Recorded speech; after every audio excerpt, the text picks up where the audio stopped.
guys, and welcome back to my channel. Thank you guys so much for your patience, and hopefully this week will run just as the other weeks, but I am working this coming weekend as well when I didn't plan on it, so please be flexible with the videos in the next 2 weeks, but we will get back to our normal schedule. But today I did want to sit down and film a video on the new Amazon Kindle.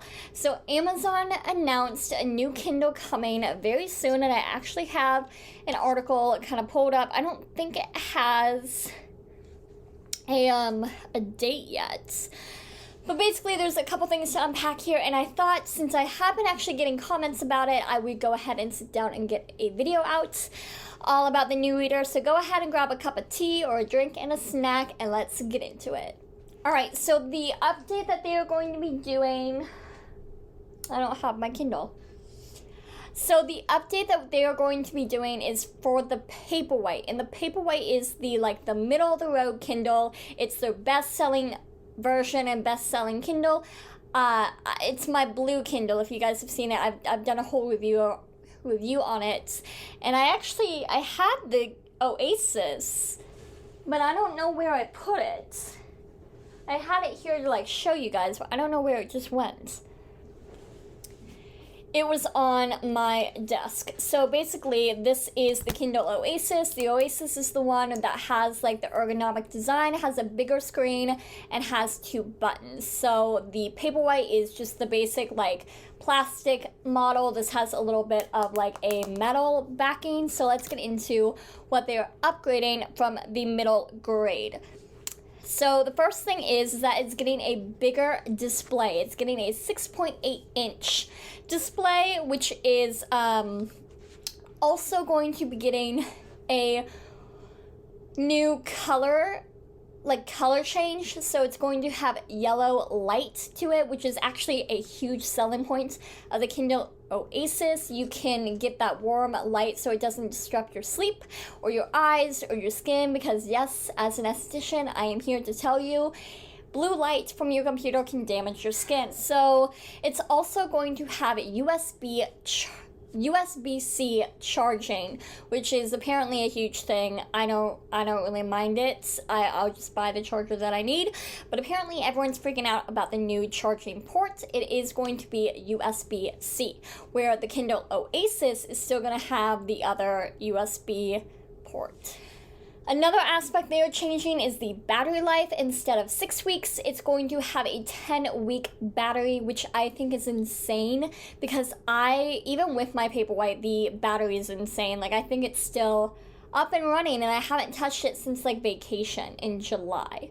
So it has a powerful battery already, and for it to get a new upgrade, I think that's crazy. But I do think that the new battery upgrade is needed because of the new warm light and probably a new ink display as well. I think that takes a little bit of juice out of the devices. Okay, so it says here that the panel used to be 6 inches. It's now going to be 6.8, which I did mention, but it's also going to be maintaining the 300 ppi. So the grade of the screen's not changing, just the size of it. So you will get a little bit more reading size.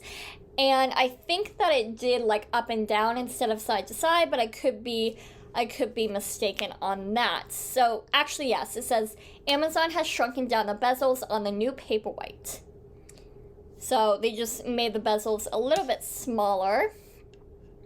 Also, you will get the updated Kindle software that they have launched,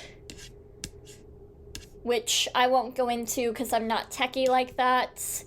The Oasis will still maintain the largest screen at 7 inches versus a 6.8. So if you do want a larger screen, I would go with the Paperwhite. Pretty much the only difference between the Paperwhite and the Oasis at this point is going to be screen size. If you want 0.2 millimeters or something, if I did the math correctly, which I could totally not have been done. If you want the gold color or the silver or the metal, because it's going to be plastic with the Oasis, no, plastic with the Paperwhite.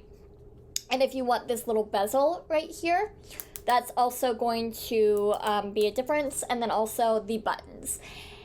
And I'm gonna have to say, you guys, the buttons are really nice because I will be laying in bed and I can just turn it, because it also will not have, the Paperwhite will also not have the ability to switch, like, the, it doesn't do it right now because it's off, but when you, like, flip it, the page flips with it, so you can have it in left hand or right hand. I do think that's still a really big feature, and it's something that I decided on when I bought my Oasis.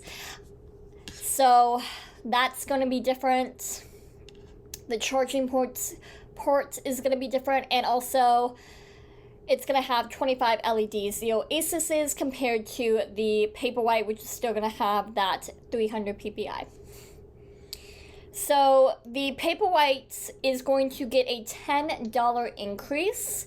So it's going to start at $189. So yeah, and then there's also going to be a new kids version, but I won't get into that because I don't have kids as my audience. But yes, so that is about the only differences between the Kindle Oasis and the Kindle Paperwhite, the new one, the 2021 edition. And I like the buttons and I like the page turn, but I will have to admit, if I didn't have the Oasis, would I upgrade to the Kindle Paperwhite? Absolutely. I would totally get the new edition. Even if I had the old one, I would still upgrade. And, I think honestly, to me, it comes down to the design and the buttons and the page flipping. So, the price and the USB-C. If that's a big deal to you, it's not to me. And also, I guess, the screen, because this has LEDs where the other one doesn't have as many. So those would only be the determining factors, which I think the Paperwhite has a fine screen, and I can't really tell a difference with this one. But that's up to you as the consumer, and my job here is just to tell you the differences and let you guys decide. I think that they are both great devices, and I don't think you can go wrong at this point. I really don't. I did think the Paperwhite, the Oasis, was worth, like, upgrading to, but now I might have my reservations.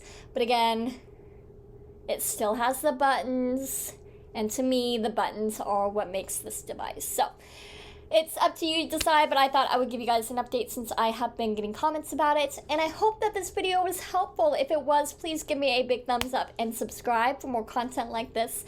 And I'll see you guys in my next one.